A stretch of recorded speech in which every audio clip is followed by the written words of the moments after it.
अस्सलाम वालेकुम। Welcome to conflict card रात। जैसे जैसे सऊदी अरब और यमन के दरमियान टेंशंस हीट अप हो रही हैं, वैसे ही क्लैशेस की इंटेंसिटी भी बढ़ती जा रही है। रिसेंटली 27 जुलाई 2026 को यमनी हाउसीज ने क्लेम किया कि उन्होंने सऊदी अरब का एक Akinci unmanned combat aerial system shoot down कर दिया है। Turkish Akinci unmanned aerial system Pakistan भी यूज कर रहा है और ये एक टॉप क्लास लेवल का हेल यूसीएवी है। सऊदी अरब ने 2023 में इसको लेकर $3 बिलियन की डील साइन की थी, जिसमें अकंजे इसके साथ साथ दूसरे इस तरह के ड्रोन सिस्टम्स उन्होंने तुर्किया से लिए थे। अब अकंजे अनमैन्ड एरियल सिस्टम है, ये 45,000 फीट तक की बुलंदी पर फ्लाई कर सकता है, बट स्टिल यमनी हाउथीज ने किस तरह ये इंश्योर किया कि वो इस अकंजे ड्रोन को शूट डाउन कर सकें। हालांकि इससे पहले सूडान में भी अकंजे ड्रोन शूट डाउन हो चुके हैं एक दो दफा, लेकिन इसने मल्टीपल कामयाब ऑपरेशंस भी कंडक्ट किए हैं। यहाँ तक के air to air loitering munition fire करके एयर टू एयर किल्स भी परफॉर्म किए हैं और इस लिहाज से अकंजे दुनिया का शायद वो पहला ड्रोन है जिसने air to air kills perform की हुई हैं। यहाँ हम इस चीज पर भी बात करेंगे क्या पाकिस्तान का अकंजे ड्रोन पर इतना ज्यादा रिलाय करना, और इस वक्त पाकिस्तान का जो टॉप कैटेगरी का यूसीएवी है वो अकंजे ही है।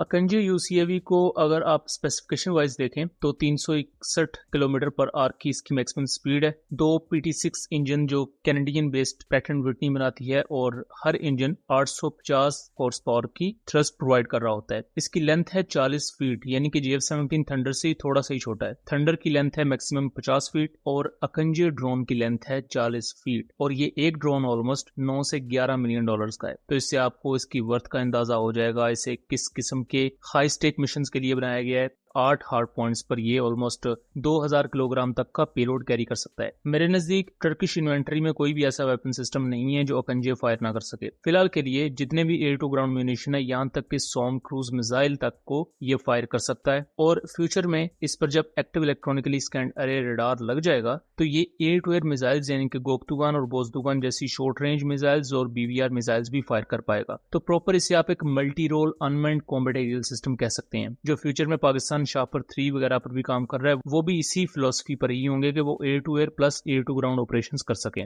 अकंजे यूसीएवी जो सऊदी अरब यूज कर रहा था, ये लो एल्टीट्यूड पर फ्लाई कर रहे थे और यमन के 358 मिसाइल ने इसे टारगेट किया। 358 बेसिकली ईरानियन मिसाइल है जिसे SS-6 भी कहा जाता है। ये लो कॉस्ट लॉइटरिंग म्यूनिशन है जो एक सरफेस टू एयर मिसाइल की तरह काम करता है। इसकी मैक्सिमम स्पीड होती है तकरीबन 700 से 800 किलोमीटर पर आवर। सुपरसोनिक नहीं होता, लेकिन ये एक ड्रोन की तरह ऑलमोस्ट 60 मिनट तक हवा में फ्लाई कर सकता है 150 किलोमीटर की मैक्सिमम रेंज को कवर करते हुए। अब लेट्स सपोज जिस एरिया में ये फ्लाई कर रहा है उस जगह पर कोई ड्रोन आ जाए, तो ड्रोन भी चूंकि कम स्पीड पर फ्लाई कर रहा होता है और नॉर्मल यूसीएवी की निस्बत इस SA-67 या 358 मिसाइल की जो स्पीड है वो 2 गुना ज्यादा है। तो ये जाके उससे हिट करता है, 10 किलोग्राम का इसमें बारूदी मवाद होता है और उस ड्रोन को ये शूट डाउन कर देता है। यमन ने जितने भी अभी तक American MQ-9 drone shoot down किए हैं वो इसी loitering munition slash surface to air missile को यूज करते हुए डिस्ट्रॉय किए। इस एक लॉइटरिंग म्यूनिशन की जो पर यूनिट कॉस्ट है वो है $20,000 से लेकर $90,000 के दरमियान, और इतनी कम कॉस्ट वाले लॉइटरिंग म्यूनिशन का इस्तेमाल करते हुए आप $11 मिलियन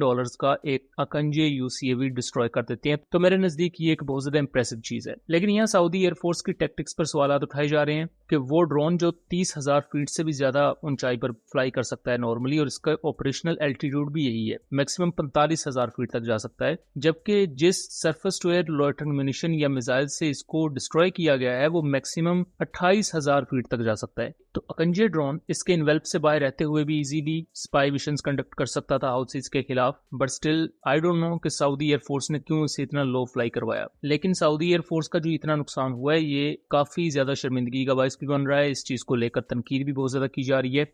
उसके साथ साथ एक बड़ी चीज जो इवन पाकिस्तान को लेकर भी डिस्कस की जा रही है कि क्या पाकिस्तान के लिए अकंजे ड्रोन्स उतने ज्यादा बेहतर होंगे, खासतौर पर इंडिया के खिलाफ, जहां इंडिया के पास बहुत बेहतर surface to air missile systems मौजूद हैं। तो ऑपरेशन सिंदूर में पाकिस्तान ने लिमिटेड रोल में अकंजे यूसीएवीज को यूज किया हुआ है, आर्टिलरी यूनिट्स को टारगेट प्रोवाइड करने के लिए, सिग्नल इंटेलिजेंस के लिए जिसमें एनिमी के रडार्स की लोकेशन मालूम की जाती है, एनिमी के जो सरफेस टू एयर मिसाइल्स होते हैं, प्लस जो दूसरे इस तरह का हाई स्टेक इक्विपमेंट है उसकी लोकेशन मालूम करना, उनके सिग्नल्स को जैम करना, तो लिमिटेड रोल में पाकिस्तान इन्हें इंडिया के खिलाफ यूज कर चुका है। लेकिन यूज करने की प्रॉपर टैक्टिक्स होती है, और ये चीज हम इवन सूडान वॉर में भी देख चुके हैं कि ना तो सूडानी आर्मी की बहुत ज्यादा कोई टॉप लेवल ट्रेनिंग है, ना ही आरएसएफ जो रेबिलियन ग्रुप है। तो दोनों जो इक्विपमेंट यूज कर रहे हैं दोनों तरफ अच्छा खासा नुकसान भी हो रहा है, और काफी ज्यादा हाई स्टेक इक्विपमेंट दोनों साइड पर डिस्ट्रॉय भी हुआ है। सऊदी एयरफोर्स के साथ भी ऑलमोस्ट वैसा ही हुआ है।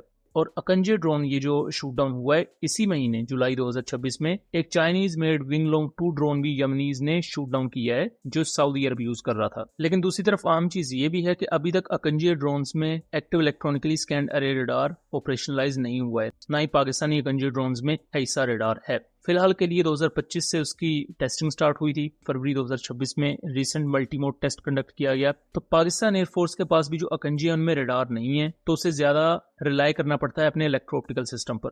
बट स्टिल पाकिस्तान इसे मुख्तलिफ किस्म के ऑपरेशंस में यूज कर चुका है। लेकिन जो कैपेबिलिटी इसे प्रॉपर एक्टिव इलेक्ट्रॉनिकली स्कैन्ड अरे रडार से मिल रही है, वो कैपेबिलिटी फिलहाल के लिए पाकिस्तान, सऊदी अरब और इवन जो दूसरे इसके ऑपरेटर्स हैं वो लैक कर रहे हैं। पाकिस्तान को इस चीज को इंश्योर करना पड़ेगा कि जल्द से जल्द जैसे ही ये मुराद 100 अपने टेस्टिंग ट्रायल्स कंप्लीट करे, तो इस एक्टिव इलेक्ट्रॉनिकली स्कैन्ड अरे रडार को भी इंडक्ट किया जाए अपने अकंजे यूसीएवीज में, ताकि आप ना सिर्फ एयर टू एयर मोड में इसे डिप्लॉय कर सकें बल्कि एयर टू ग्राउंड मोड में भी, बिकॉज जो करंट इसका इलेक्ट्रो ऑप्टिकल सिस्टम है उससे ज्यादा रेंज पर बेहतर इमेजरी प्रोवाइड कर सकता है आईएसआर रडार अपने सिंथेटिक अपर्चर मोड में। सो उस लिहाज से आप ज्यादा एल्टीट्यूड पर अकंजे ड्रोन को फ्लाई करवा सकते हैं, जहां इस तरह के जो short range air defence system या SA-67 जैसे लॉटरिंग मनीशन है उनका खतरा भी आपको कम रहेगा। सो दोस्तों, ये था एक एनालिसिस। उम्मीद करता हूँ चीजें क्लियर रही होंगी। वीडियो पसंद आई हो तो इसे ज्यादा से ज्यादा शेयर कीजिएगा ताकि इस तरह की मजीद इन्फॉर्मेटिव वीडियोस हम आपके लिए लेकर आ सकें। मिलेंगे अगली वीडियो में, तब तक के लिए अल्लाह हाफिज।